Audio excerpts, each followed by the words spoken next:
Konichiwa. Welcome to Chocolate with Ed Garcia. This is Chocolate. I'm Ed Garcia.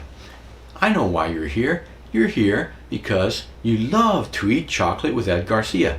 That is the best part of your day. We're going to have a simultaneous chew. Chocolate tastes better when you eat it at the same time as someone else. Okay, get your chocolate. I know you have it ready. If you don't have it with you, hit the pause button. Go get it. I'll wait. Okay, now you have your chocolate. Unwrap it. I have strawberry. Bring it near your mouth and go.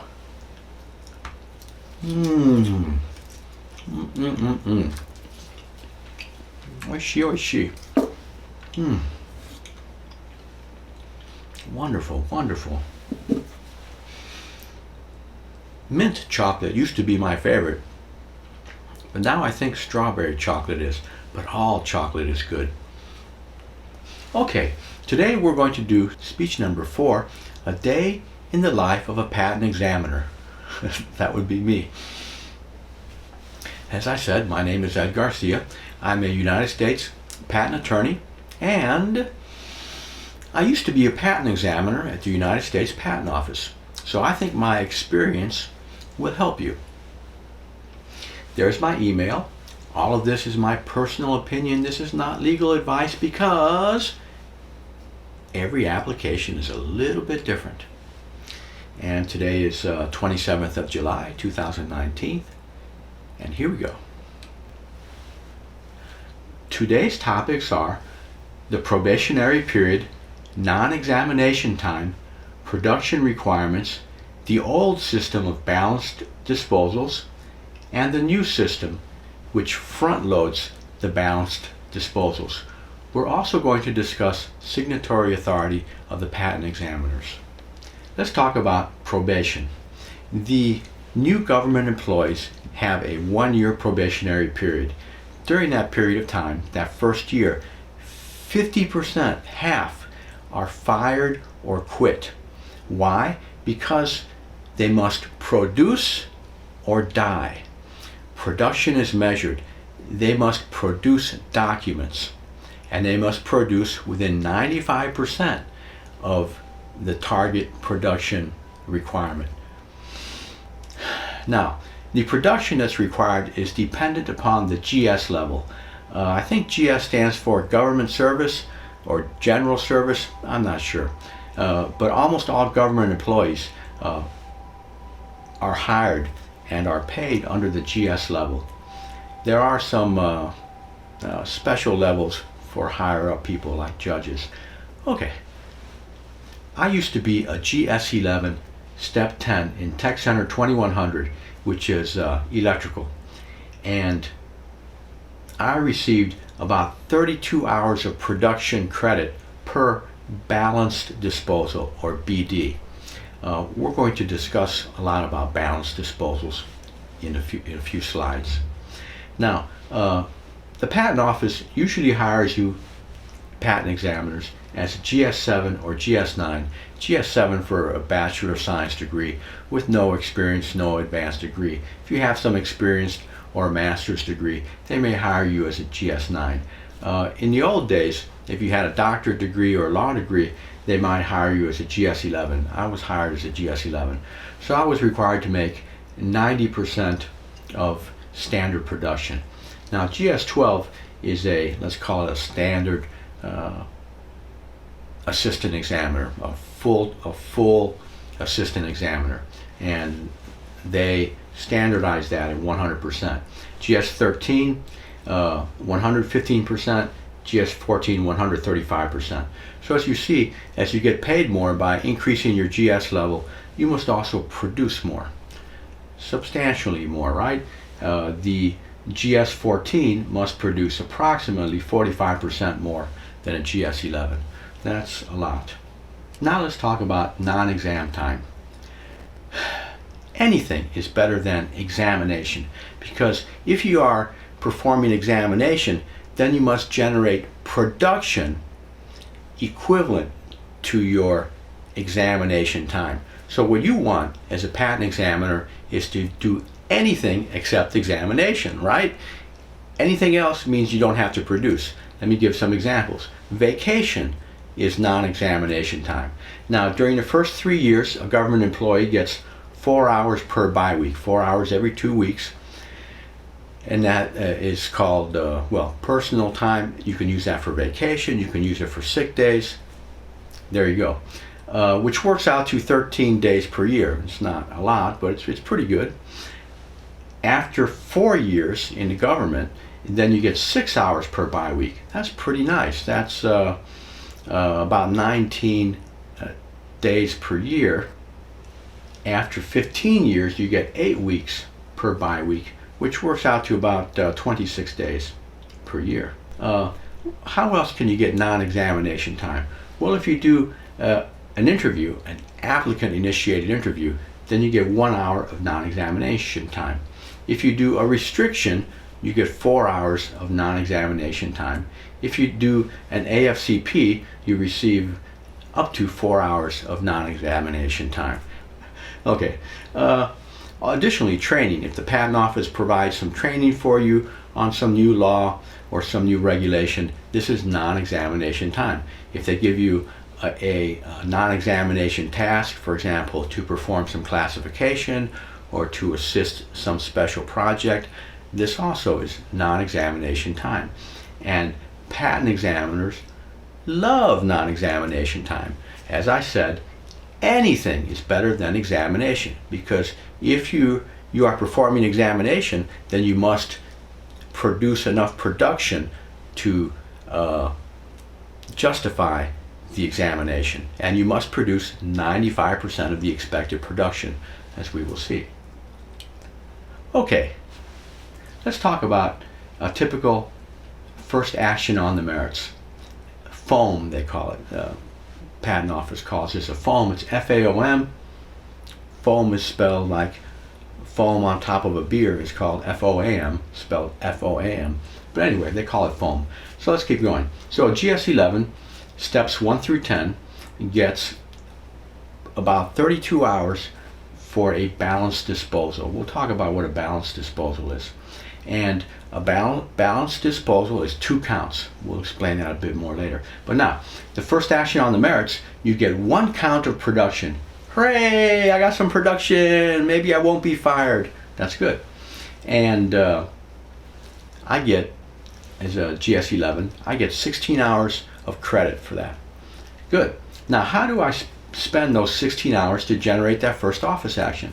Well, usually approximately 5 hours to read the application and the claims, approximately 5 hours to research, search claim terms, and read the related references, especially previous patents that I dig up through my research, and about 6 hours to write the office action. Now, these numbers may seem large to you because this was electrical and these things were very difficult. If you're in a mechanical art unit, the hours are much less, let's say half as much. Okay, so a GS14 on the other hand, a primary examiner, remember he has more production, well, higher production requirements, and the way they do that is they give him only 10 hours per count, right? I get 16 hours, but a primary examiner only gets 10 hours. So that's why he has to produce about 45% more than I. We'll get to that. So now let's talk about the balanced disposal again, the old system. So as I said, it's born, it lives, and then it dies. So this is a balanced disposal, right? It's born and it has to die. The circle of life, or the balance of life, if you wish. Now, I just gave the example where it's born, first action on the merit, and then it's allowed. Now, if it's allowed, that's death. The application is finished. The application now has become a patent. The examiner, upon issuing the notice of allowance, receives his count. And those are his 2 counts for balanced disposal. First action on the merits and allowance. Let's consider some other possibilities briefly. Before we go through them, let me tell you that there are 4 ways for the application to die. It can be allowed, it can be abandoned, RCE, examiner's answer. I'll say them again. Allowance, abandonment, RCE, examiner's answer. So let's go through these. First action on the merit, 1 count. Allowance, 1 count. That equals 2 counts, balance disposal. What about a first action allowance? In one piece of paper, you say, hey, this is beautiful, I'm allowing it. Well, that counts, that's 2 counts. That's 2 counts because it's born and it dies at the same time. Now, first action on the merits, maybe some office actions, additional office actions, maybe not, and then abandonment. 1 count for the first action on the merits, 1 count when the abandonment is, what's the word I'm looking for? Well, notice of abandonment is sent by the patent office. That's when the examiner gets his death count, his abandonment count. Now the problem with abandonments is they may be revived. The applicant may file a petition with the Office of Petitions, and the Office of Petitions says, oh, thank you for the petition fee. We like the money. You know what? Okay, we will grant your petition and revive this application. When the Office of Petition revives the application, I get -1 count. The death count that I got for the abandonment is subtracted because it's alive again. Kind of like I don't know what to call this, a zombie or resuscitation. Examiners do not like revivals. Let me tell you, -1 count, for me that was -16 hours. I don't like it. I go into work, I'm happy, I get a cup of coffee, I sit down, I turn on my computer. -1 count, oh! Okay, let's look at another possibility. First action on the merits, 1 count. RCE/abandonment, 1 count, equals 2 counts. Now what is an RCE/abandonment? Internally in the patent office, the examiner gets an abandonment count. Even though the application is not really abandoned, it's considered a death. There are historical reasons for this abandonment terminology that I'm not going to get into. But this internal terminology for where an RCE is treated as an abandonment for the purposes of counting production causes other problems. When the patent office talks about an allowance rate, frequently they're giving an allowance rate, a percentage of allowance that includes this, treats this RCE as an abandonment. So for example, if you have an application, the application has an RCE, and then afterwards the application is allowed, most people would consider that to be 1 application and 1 allowance. So that would be a 100% allowance rate. But the patent office treats that as really like 2 applications or 2 lives, 1 abandonment and 1 allowance. So they treat that as 50% allowance rate. So when the patent office uses the term allowance rate, you have to be very careful which rate they are using. They generally use this internal rate that no one else uses and really doesn't have much meaning outside of the patent office. Let's continue. So another possibility, first action on the merits, 1 count, and then examiner's answer, 2nd count. That's 2 counts. Now, the examiner's answer goes to the Board of Appeals, and if the Board of Appeals affirms everything, affirms the examiner's answer, that's fine. Everything is good. But if the Board of Appeals remands, says, Mr. Examiner, this part is wrong, even if the Board of Appeals says, affirms this, affirms that, this is good, this is good, this is good, but oh, Claim 7, the rejection against Claim 7 is not good.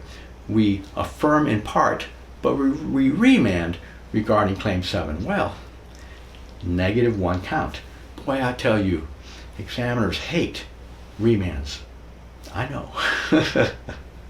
Okay, so from this analysis, you may gather, but I'm going to point it out to be clear, additional, meaning 2nd or 3rd non-final office actions, get 0 counts, and all final office actions get 0 counts. They do not generate any production in the old system. So it's very simple in the old system. 1 count when you're born, 1 count when you die. There are 4 ways to die. What are they? Allowance, abandonment, RCE, examiner's answer. Some of these can be brought back to life. As I said, the abandonment may be, there may be a petition to revive that may be granted. It's brought back to life. An examiner's answer, if the board remands, it's brought back to life and the examiner loses a count. There's another possibility I don't have written here because it never happened to me, but it does happen. After you file the notice of allowance, if the notice of allowance is withdrawn for any reason, for example, another IDS is filed and the examiner writes another office action, then I believe the examiner would lose this count, this allowance count. I'm pretty sure that would happen, -1 count. So there are actually 3 ways to get a -1 count, but one of those didn't happen to me, so I don't have it written here. Okay, let's talk about the triple play, the classic triple play under the old system. A triple play is similar to the triple play in baseball. In baseball, sometimes there are 3 outs in 1 play, right? Maybe the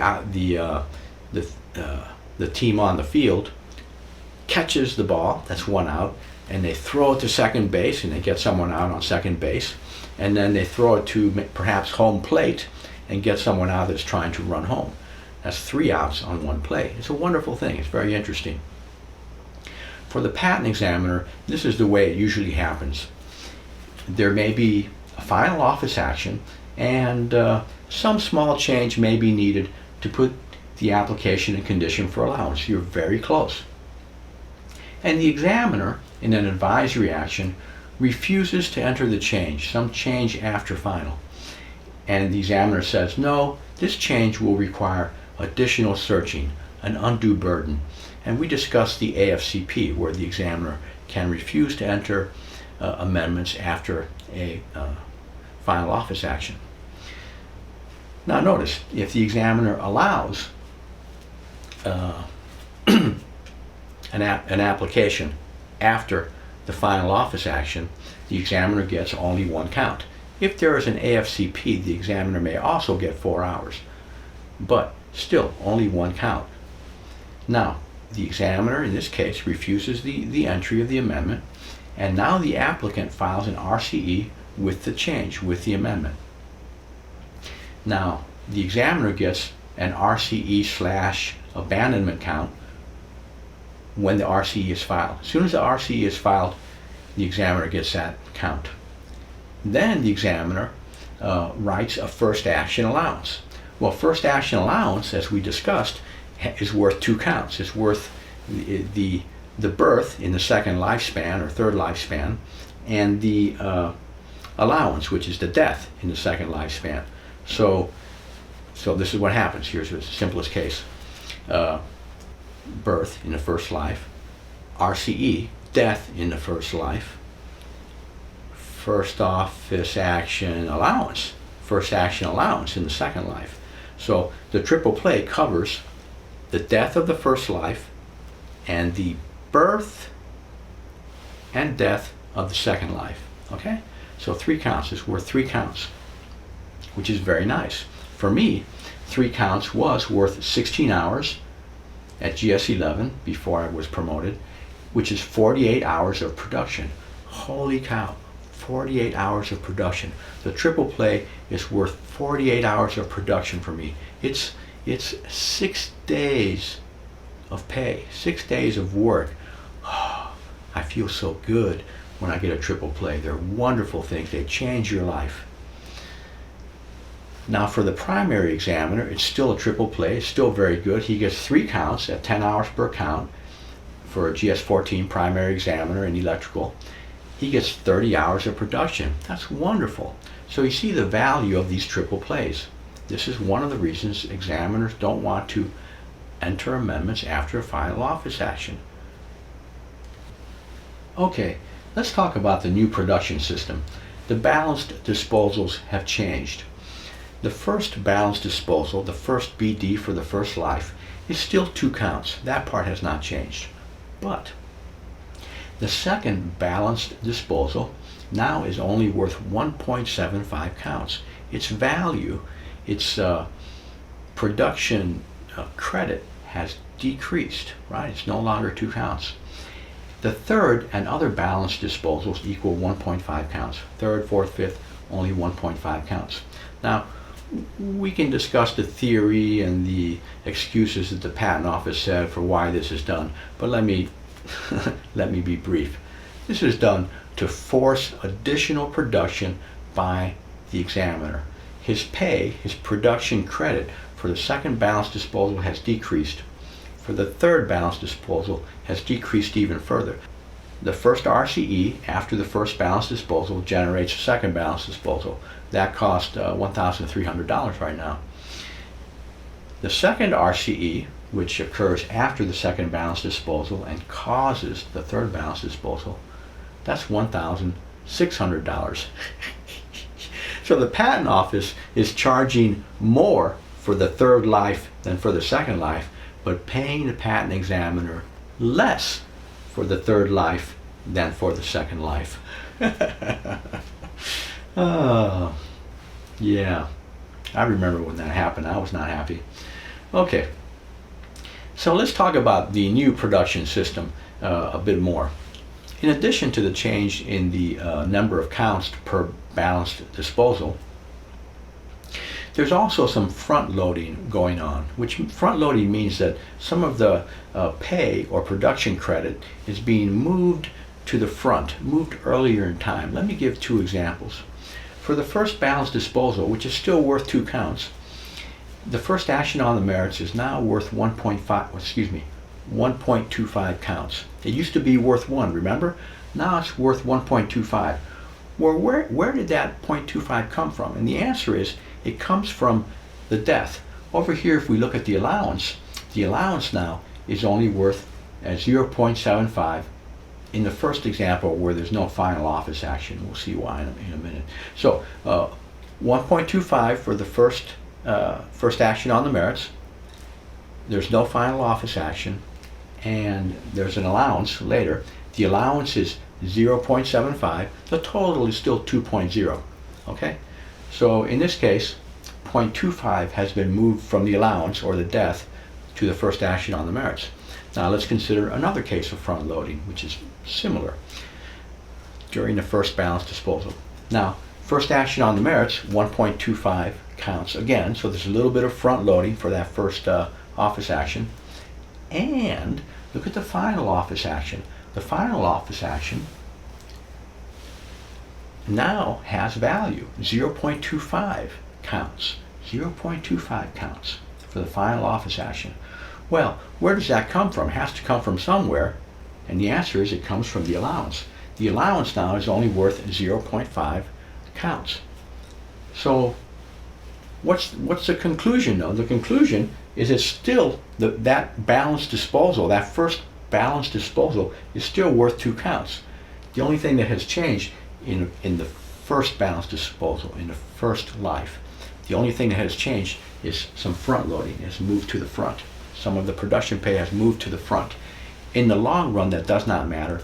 It does have some short-term effects that I'm not going to discuss. They're relatively minor. Now, I have here in small print discussion of the second balance disposal and third balance disposal, which are now worth which are now worth 1.75 counts and 1.5 counts respectively. So in addition to being reduced in count value, they are also have some front loading here, and they also have some front loading. I'm not going to get into it. The truth is, this is not very important, this new system. It's good to know that it exists, but from a strategic purpose, the important thing is to understand that the patent examiner must produce. His production is measured in balanced disposals. And after giving birth, he must find a way to kill the application, right? What are the ways to kill it? Let's discuss them. Again, allowance, that's nice, but if he's an assistant examiner, he does not have the power to allow. He must convince a primary examiner or supervisory examiner to sign the allowance, and sometimes that's very difficult to do. So the assistant examiner cannot control the allowance, really. What else is there? There's the abandonment. That's a decision made by the applicant. The examiner cannot control that. Then there's the RCE. Again, this is a decision made by the applicant. So, and then the fourth is the examiner's answer, which is very difficult to do. So the examiner, if he cannot allow and does not have the power to allow, and if his primary examiner is very strict and does not let him allow very many applications, he must force the death some other way. He must write very strong office actions, very good, very well written, that force the applicant to either abandon or to file an RCE. Okay? It's a lot of work if you cannot allow. But if you can allow, your life becomes easier, as we will discuss. Okay, let's talk about signature authority. Signature authority is very important. When you have an interview, for example, you want to make sure that someone is in the room that has authority to allow the patent application. Because if you're merely talking to an assistant examiner, the primary examiner may not let him allow the application. So you really want someone in the room that can make that decision and has that power. Additionally, I myself often like to request that the supervisor attend the interview. This request will not be denied. It does not have to be granted, but it will not be denied. And they when you request a supervisor, they know you're very serious. They will bring the supervisor. Okay, let's talk about signature authority in more detail. Assistant examiners, GS-12 and below, that means GS-7, GS-9, GS-11, GS-12, they have no signature authority except interview summary. They might be able to they might be able to sign interview summaries. I'm not sure. My supervisor had me sign an interview summary once, and there's a long story behind that. But the point is, they cannot allow an application. That's the main thing. They also cannot sign office actions. Every office action must be approved by a primary examiner or a supervisory patent examiner. Now, GS-13, after your GS-13 for a while, for 6 months, this is, by the way, this is the old system. The new system is a little bit compressed, but let's continue. After your GS-13 for 6 months, you can join the 18-month program to become a primary examiner. This has 3 parts. The first part, they give you temporary partial signature. So this means that you can sign office actions. You still cannot sign allowances, so it's partial signature authority. Then, if you complete that successfully, they will give you permanent partial signature authority. So now you have permanent authority to sign office actions, but you still cannot sign a notice of allowance. And then, if you pass that portion of the program, they will give you temporary full signature authority. Temporary full signature authority. This means that temporarily you can also sign a notice of allowance. You can allow patent applications. That's very nice, but it's temporary. They're looking at you very closely to decide whether or not they will promote you to be a primary examiner. If you pass that part of the program, then you become a GS-14 primary examiner. Yay! You have full signature authority, actually full permanent signature authority, and you are really like a tiny patent office because you can examine and allow patent applications by yourself. It's a very powerful position to be a GS-14 primary examiner. Very nice. Now what about GS-15s? There's a number of positions available in GS-15. supervisory patent examiner, so you're in charge of an art unit. For example, I was in art unit 2103, which was in the class 703, modeling, simulation, emulation. A lot of advanced circuit work. It was interesting. And then, so that's a supervisory patent examiner. He manages or supervises an art unit with usually about 8 or 10 assistant examiners and primary examiners. We also have quality assurance specialists. They review approximately 3 to 5% of office actions, and they review everything going to the Board of Appeals. All of the examiners' answers going to the Board of Appeals. We have some other GS-15s that are re-examiners. They're assigned to re-examinations. We call them re-examiners just for fun. I don't think that's their official title. I don't know.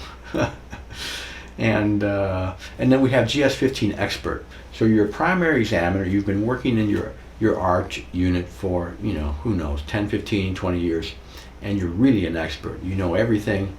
You know more than most of the inventors. Maybe you even went and got your doctorate, and you request to be promoted to be an expert. Now, you don't manage anyone. You're just a primary examiner, but you get paid more as an expert. Of course, you also have more production. These promotions are very interesting as a patent examiner because, for example, as you saw, from GS 12 to GS 13, you go from 100% production to 115% production. So that's 15% more production you must produce. And your pay increases about 6%. So 6% more pay for 15% more production, that's not a very pleasant thing, frankly. But it gets you one step closer to becoming a primary examiner. Once you're a primary examiner and you get authority, full signature authority to allow patents, now all of a sudden you're in a position where you can kill an application by allowing it. Now there's still some supervision, the quality assurance specialist will review, etc. But you have the power to allow. You have the power to kill an application by allowing it. Until then, until you become a primary examiner, you're at the mercy of many things. Now, and this is a good time to discuss the, just for fun, tell you a little story about the examiner's answer. It's very difficult to submit an examiner's answer to the board. So, applicant files an appeal. The examiner does not get a count when the appeal is filed. The examiner only gets a count when the examiner's answer is sent to the board. Let me tell you what has to happen for that. Okay, let's look at a GS-12. He writes the examiner's answer, but he needs more signatures. He needs his primary examiner to sign it. So the primary examiner will review the examiner's answer and generally force the assistant examiner to do more work. And then it goes to the supervisory patent examiner. Supervisory patent examiner, again, reviews everything and generally wants more work, and you'll see why in a moment. Because when he finishes, then we get the outside supervisory patent examiner. This was implemented while I was there. The outside supervisory patent examiner has a very interesting job. His job is to block examiner's answer. In fact, he's told you can only send a certain number of examiner's answer to the Board of Appeals. So it's your job to block all the other ones. So he also wants you to do more work. So I remember one of my discussions with, and by the way, of course, he is not an expert in the art because he has not worked in that art. So he's an outsider and not technically expert. So so in my situation, the second supervisor, the outside SPE, says to me, okay, well, can you find better art?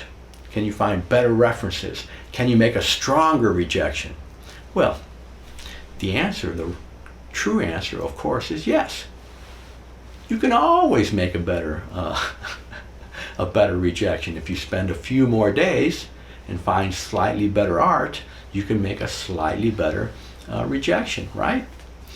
But at this point, by the time I'm talking to the second supervisory examiner, I've already been through the grinder. The primary examiner forced me to improve things because he knows the supervisor is going to look at it. Then the supervisor, the first supervisor, the art unit supervisor, forces me to do additional work because he knows the second supervisor is going to look at it. And then in comes the second supervisor, and it doesn't matter what you've done, he wants more work because he really wants you to either allow or write another office action. He doesn't want it to go to the board. It's his job to block the examiner's answer. So by this time, when he asked me that question, can you find stronger references? I said, no. I lied. Of course I can find stronger references, but I understand the game now. He wanted me to say yes, and then he would say, oh, well, it would be better if you use the stronger references and write a new rejection, a new non-final office action with the better references. But at this point, by the time we reached the second the second supervisory patent examiner, I was tired of the game. So I said, no, it's impossible to find better art. This is the best art, best references in the world. Let's use these references, or let's allow this application. That was what I said at that point. I was tired of the game. And anyway, that application, that examiner's answer did go to the board, and the board affirmed me. So I did not get a negative count. Very difficult. So the point is this: examiner's answers are very difficult to submit to the board. So that is why many times when you file an appeal, it doesn't go, there's no examiner's answer to the board. There's something else happens, perhaps an allowance or perhaps another office action. Many examiners have never submitted an examiner's answer to the board because it's just so difficult to do. Okay, conclusions. The U.S. Patent Trademark Office has no awards for quality. They do have many awards and cash bonuses for production. They will give you 1% cash bonus for 10% increased production, okay? If you receive, for example, a GS12, if you produce 110% in comparison to your 100% requirement, you get a 1% bonus. That's not very much, right? That's good business for the patent office. Okay, so only three things matter: production, production, production, okay? When you talk to the patent examiner, understand what he's thinking about. He's thinking about production and keeping his job. Allowances generate production for examiners. Allowances generate revenue for the U.S. Patent Trademark Office through issue fees and maintenance fees. So believe me, the patent examiner wants to allow your application if he can, okay? Sometimes if he's an assistant examiner, the primary examiner may not let him allow your application even if he wants to. And sometimes quality assurance specialists may prevent a allowance. So examiners and the patent office really want you to file good patent applications, and really there are many things pushing them to allow the application. But there are quality issues preventing them from allowing everything. For example, the quality assurance specialist. All right.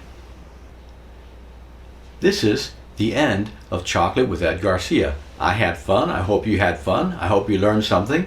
This was speech number 4, a day in the life of a patent examiner. And this was the best speech ever. I'll say it again. This was the best speech ever. I'm going to say it a third time so you remember. This was the best speech ever. Yes, it was. Yes, it was.